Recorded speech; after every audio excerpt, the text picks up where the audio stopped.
প্রিয় বার এমসিকিউ পরীক্ষিতরা, বলুন তো আদালতের ইখতিয়ার না থাকলে ফলাফল কি? ফলাফল আরজি ফেরত। মামলার মূল্যমান কম লিখলে কিংবা কজ অফ অ্যাকশন উল্লেখ না করলে ফলাফল কি? ফলাফল আরজি খারিজ। প্রিয় শিক্ষার্থী, যে কথাগুলো বলছিলাম এগুলো 1908 সালের দেওয়ানি কার্যবিধি থেকে।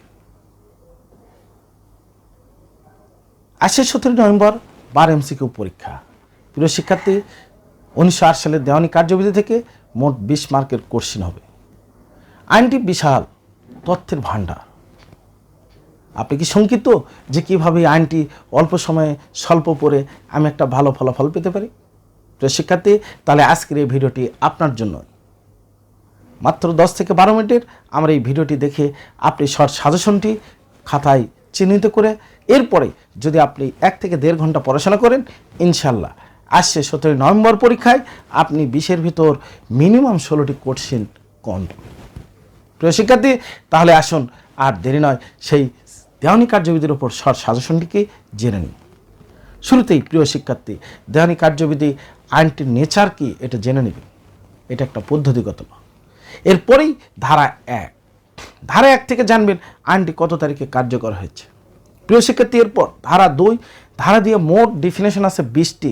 এই 20টি ডেফিনেশন থেকে আপনাকে যে কয়টি ডেফিনেশন দেখতে হবে সেটা হচ্ছে 2-2 ডিগ্রি, ভালো করে দেখবেন। 2-3 ডিগ্রি হোল্ডার, 2-8 আদালত, 2-9 জাজমেন্ট, 2-10 রায়,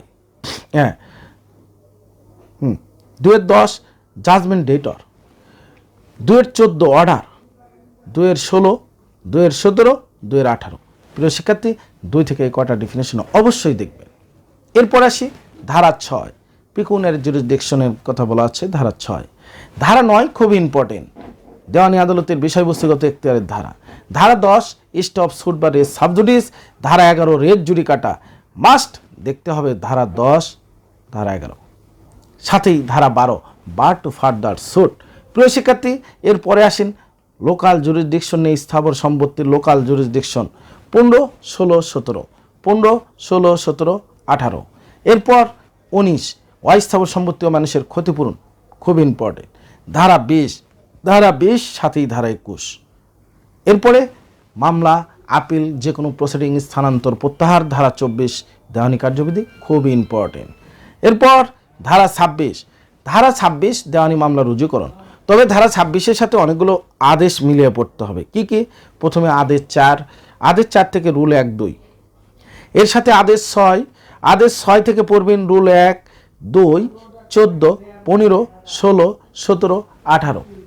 এরপরে পড়বেন আদেশ 7 বিধি 1, বিধি 2, বিধি 3, বিধি 4, বিধি 6, বিধি 9, বিধি 10, বিধি 11, বিধি 13। প্রিয় শিক্ষার্থী, এরপরেই আদেশ 8 থেকে পড়বেন বিধি 1, বিধি 2, বিধি 5, বিধি 6। বিধি 6 লিগাল সেট অফ এর বিধান আছে কিংবা কাউন্টার ক্লেমের বিধান আছে, এটা অবশ্যই দেখবেন। একই সাথে বিধি 8 রুল 6 সাথে বিধি 20 রুল 19টা দেখবেন, ইকুইটেবল সেট আপের বিধান আছে। প্রিয় শিক্ষার্থী, এরপর আসি আদেশ 1 rule 1, rule 3, rule 8, rule 9, rule 10। আমাদের সময় রুল 8 ছিল প্রতিনিধিত্বমূলক মামলা কোথায় আছে। এরপর আদেশ 2 মামলা কিভাবে ফ্রেম হবে। এখানে রুল 1, রুল 2, রুল 2-এ একটা উদাহরণ আছে, ভালো করে দেখবেন। Rule 3, rule 6। প্রিয় শিক্ষার্থী, এরপর আদেশ 3 বিধি 1 আর 2, 1 আর 4, বিধি 1 আর 4। চলে আসি প্রিয় শিক্ষার্থী ধারা 27-এর সাথেও আদেশ 5 মিলিয়ে পড়তে হবে। আদেশ 5 থেকে পড়বেন বিধি 1, বিধি 5, বিধি 9, বিধি 9 ক। এক্ষেত্রে বিধি 9 খুব ইম্পর্টেন্ট। এরপর বিধি 11, বিধি 12, এরপর বিধি 15 খুব ইম্পর্টেন্ট। এরপর বিধি 17 খুব ইম্পর্টেন্ট। বিধি 19, বিধি 20 পড়তে ভুলবেন না। বিধি 24, বিধি 27, আবার লাস্ট বিধি 30 খুব ইম্পর্টেন্ট। আসুন এরপর ধারা 30 যোগ 32 ডিসকভারি ইন্সপেকশন, খুব ইম্পর্টেন্ট।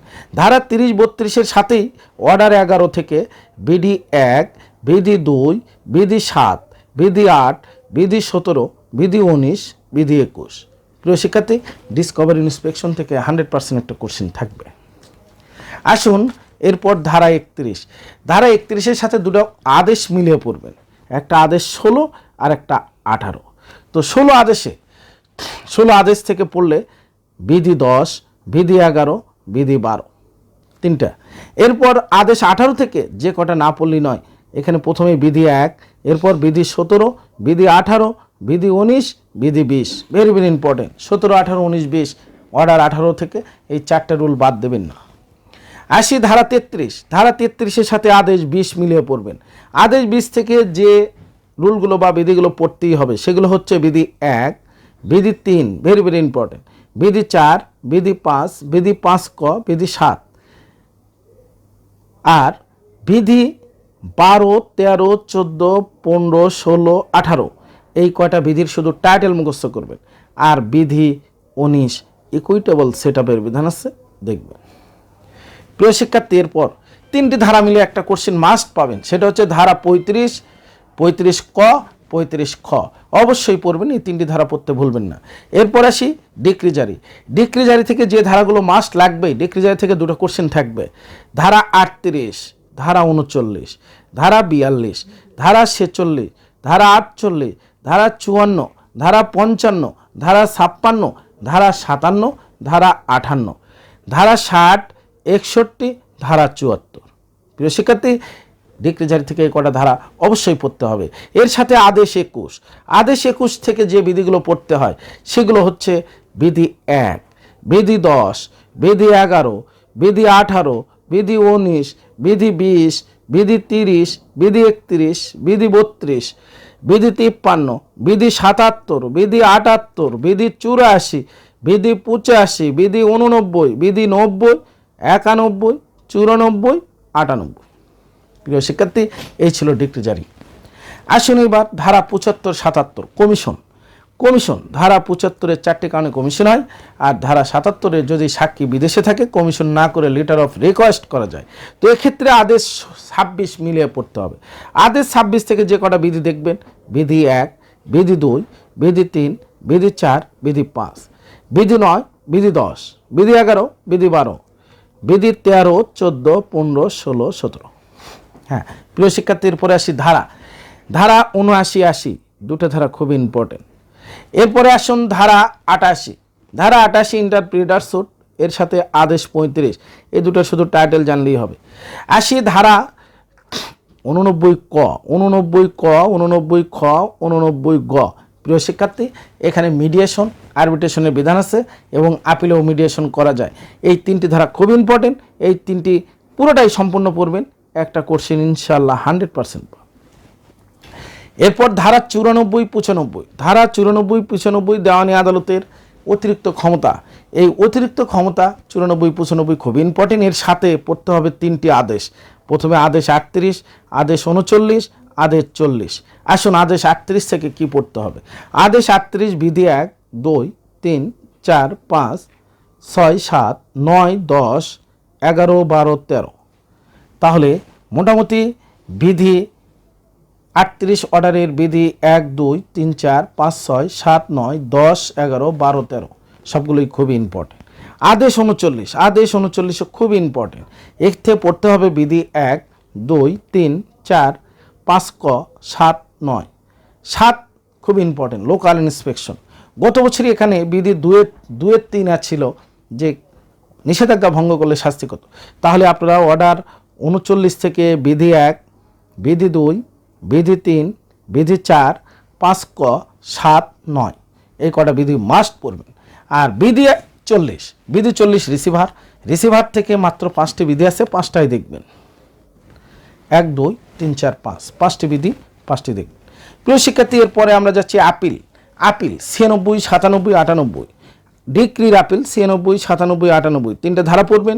সাথে আদেশ 41, বিধি 1 পড়বেন, 10 পড়বেন, 11 পড়বেন, 12 ক পড়বেন, 15 পড়বেন, 17 পড়বেন, 18, 19, 19 ক, 21, 21 ক, 23 এখানে আপনার রিমান্ড আছে, 25এও রিমান্ড আছে।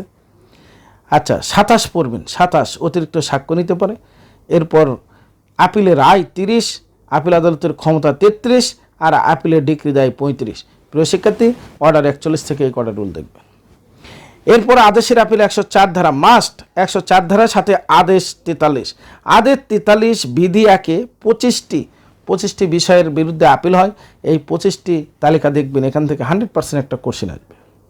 প্রিয় শিক্ষার্থী গত বছর 107 থেকে কোশ্চেন আসছিল। আপিল আদালতের ক্ষমতা 107 ধারা দেখবেন, 4টি ক্ষমতা আছে। আচ্ছা 113 ধারা রেফারেন্স, সাথে অর্ডার 46। অর্ডার 46 বিধি 156 তিনটা রুল দেখবেন। ধারা 114 রিভিউ, খুবই ইম্পর্টেন্ট, 3টি কারণে রিভিউ হয়।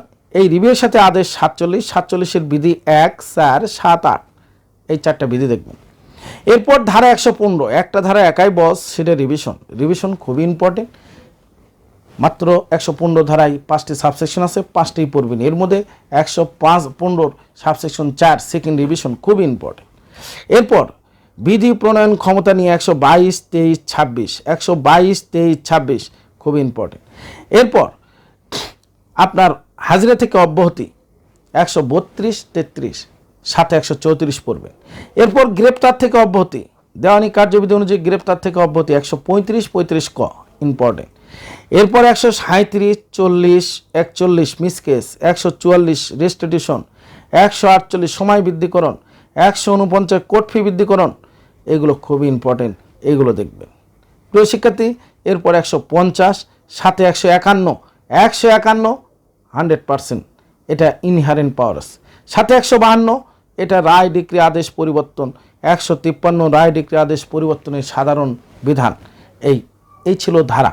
এখন আসি কতগুলো আদেশ বাদ আছে, যে আদেশগুলো আপনাদেরকে খুবই সংকীর্ণ আকারে হলেও দেখতে হবে। আদেশগুলো হচ্ছে 9, খুবই ইম্পর্টেন্ট। অর্ডার 9-এ গড় হাজিরের ফলাফল আছে। এখানে অর্ডার 9 থেকে যেটা পড়বেন বিধি 1, বিধি 2, 3, 4, 5, 6, 8, 9, 9-এর ক, 13 ক। প্রিয় শিক্ষার্থী যে কটা বলছি একটা কোশ্চেন পাবেন। বিধি 10 থেকে অনলি 3টা রুল দেখবেন। বিধি 10, আদেশ 10 এখানে বিধি 1, বিধি 2, বিধি 3। আদেশ 12 বিধি 1, বিধি 2, বিধি 4, বিধি 6। আদেশ 14 ভেরি ইম্পর্টেন্ট। আদেশ 14 বিধি 1, বিধি 1-এর সাব রুল আবার 1, 4, 5, 6 এই কটা ভালো করে দেখবেন। বিধি 1-এর সাব রুল 1, 4, 5, 6 সাথে রুল 4, রুল 5, রুল 8। এরপর যান আদেশ 17। আদেশ 17 ভেরি ইম্পর্টেন্ট, মুলতবি। এই মুলতবি আদেশ 17 বিধি 1-এ 7টি সাব রুল আছে। এই 7টি সাব রুলই আপনাকে পড়তে হবে, একটাও বাদ দেবেন না। বিধি 1 সাব রুল 7টি দেখবেন। এবার আদেশ 22। আদেশ 22-এ যেটা দেখবেন প্রিয় শিক্ষার্থী, আদেশ 22-এ মৃত্যু, বিবাহ, দেউলিয়ার ফলাফল আছে। এখান থেকে বিধি 1, বিধি 3, বিধি 4, বিধি 6, বিধি 9, বিধি 9-এর ক, বিধি 11। এরপর আসি আদেশ 23। আদেশ 23-এর থেকে অনলি বিধি 2টা দেখবেন, বিধি 1, বিধি 3। এখানে মামলা প্রত্যাহার ও সলিডিক্রির বিধান আছে, খুব ইম্পর্টেন্ট। আদেশ 23। আদেশ 32। আদেশ 32-এ মাত্র 3টি রুল দেখবেন, যা দেখবেন ইনশাল্লাহ একটা থাকবে, সেটা হচ্ছে রুল 1, রুল 2, রুল 3 খুব ইম্পর্টেন্ট। আদেশ 33 শুধু বিধি 1 দেখবেন, প্রপার স্যুট কে প্রপার হয়। আদেশ 37 বিধি 1 দেখবেন, দেওয়ানিতে সামারি প্রসিডিংয়ে বিচার করবে কোন আদালত, ডিস্ট্রিক্ট জজ অথবা হাইকোর্ট, খুব ইম্পর্টেন্ট। প্রিয় শিক্ষার্থী, এই ছিল দেওয়ানি কার্যবিধির ওপর শর্ট সাজেশন। আপনি যদি আমরা এই সাজেশনগুলি আগে প্রথমে ফাইন্ড আউট করে এরপর যদি আপনি পরবর্তী 1 থেকে 1.5 ঘন্টা সময় দেন, ইনশাল্লাহ আপনার সিপিসি রিভিশন হয়ে যাবে।